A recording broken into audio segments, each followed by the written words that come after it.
모두 환호하고 다시 환호해 우릴 향해 Cause yeah you 너의 모습이 너의 웃음이 yeah 온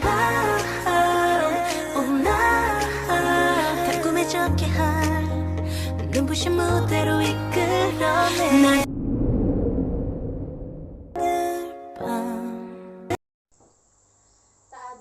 Sial dari seorang yang ingin melucu, tapi sama sekali tak lucu. Mungkin kalian mengira menjadi badut adalah pekerjaan paling mudah, bukan? Tinggal bertingkah kocak dan orang akan tertawa. Bila kalian jadi saya, kalian akan mengerti. Tidak gampang membuat orang tertawa ketika kalian sedang tidak ingin ketawa. Lagi pula, di zaman di mana orang-orang mudah tersinggung dan marah, membuat lelucon tidaklah segampang yang kalian bayangkan. Bisa-bisa karena lelucon kalian bisa dipidanakan, dianggap menghina lah, mencemarkan nama baik lah. Kawan baik saya juga seorang pelawak. Dia dipenjara karena membawakan lelucon yang dianggap menghina. Dia bercerita kepada saya, ada seseorang memanjat pohon jam 10 pagi. Di atas pohon, orang itu mengumandangkan azan subuh. Tentu saja membuat gempar seluruh kampung. Akhirnya orang-orang berbondong-bondong menuju ke orang itu dan berteriak memarahinya. Dasar kafir, turun kamu! Begitu orang-orang teriak marah.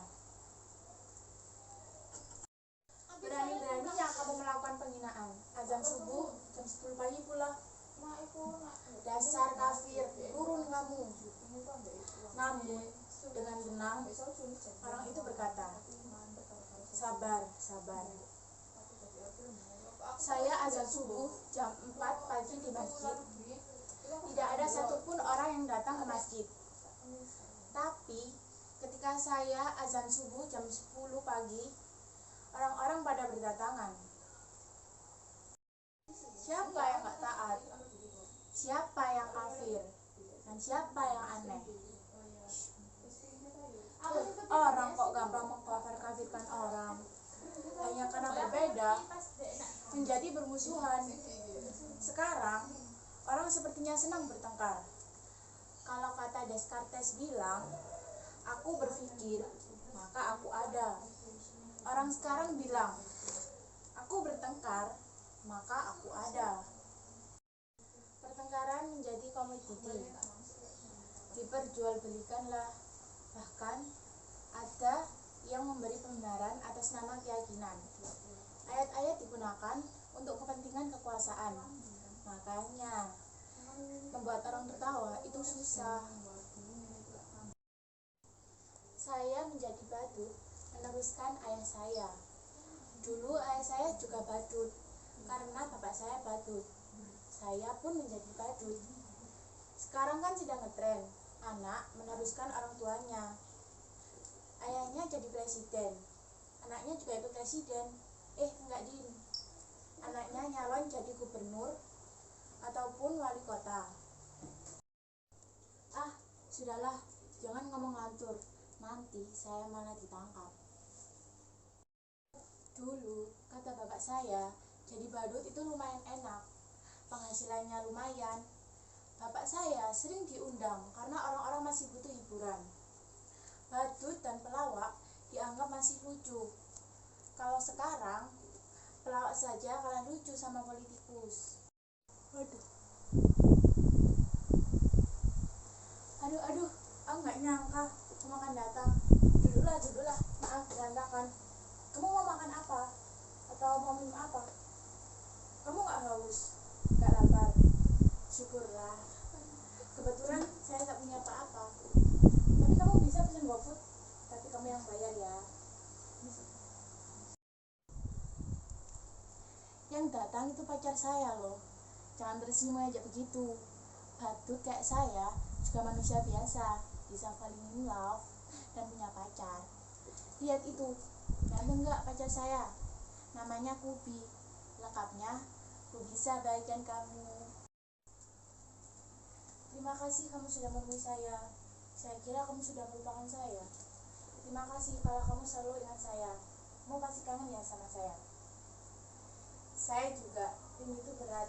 Kamu gak akan kuat, biar aku saja.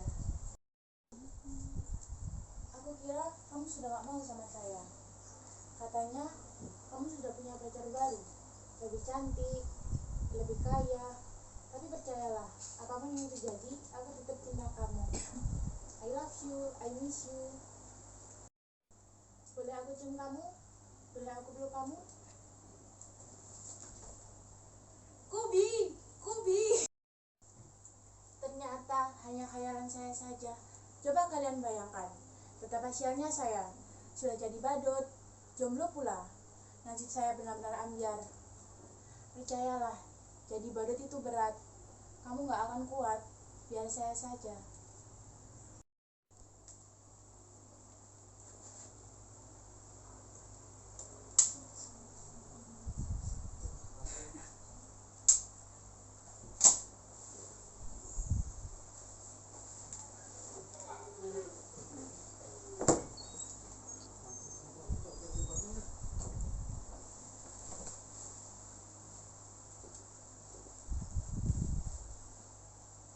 Mengapa kalian mendapat saya seperti itu? Apa ada yang aneh dengan saya? Sudah saya katakan, saya ini orang sial, tapi nasib memang aneh. Masih selalu mempunyai kejutan-kejutan yang tidak pernah saya duga.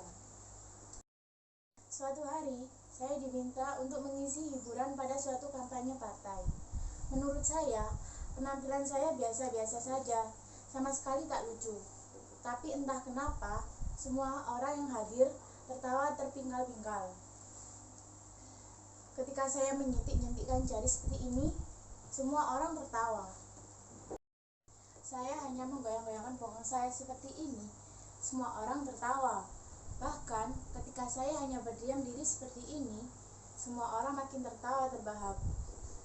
Mereka terhibur dengan penampilan saya yang begitu bodoh dan tolol. Sungguh, saya tak pernah merasa setolol itu. Lalu, pimpinan partai itu mendatangi saya, menjabat tangan saya, memuji saya. Katanya, saya adalah sosok karismatik. Lalu pimpinan tersebut mengajak saya untuk menjadi pimpinan partai itu. Saya kemudian, mereka jalanin aja seperti ini. Didaftarkan ikut pilkada, padahal saya nggak tahu apa itu pilkada. Saya benar-benar nggak tahu mengapa mereka menyuruh saya ikut pilkada. Ijazah saja saya tidak punya, dan sialnya saya menang pilkada. Tik. Betapa sialnya hidup saya. Dulu menjadi badut, menjadi pemimpin pun tetap jadi badut. Badut yang bisa mereka atur, badut yang membuat mereka terhibur. Sungguh, saya memang badut yang sial. Percayalah, menjadi badut itu berat. Kamu tidak akan kuat, biar para pemimpin saja yang melakukannya. Hidup pemimpin kita, hidup pemimpin kita, panjang umur pemimpin kita, hidup pemimpin kita, hidup pemimpin kita.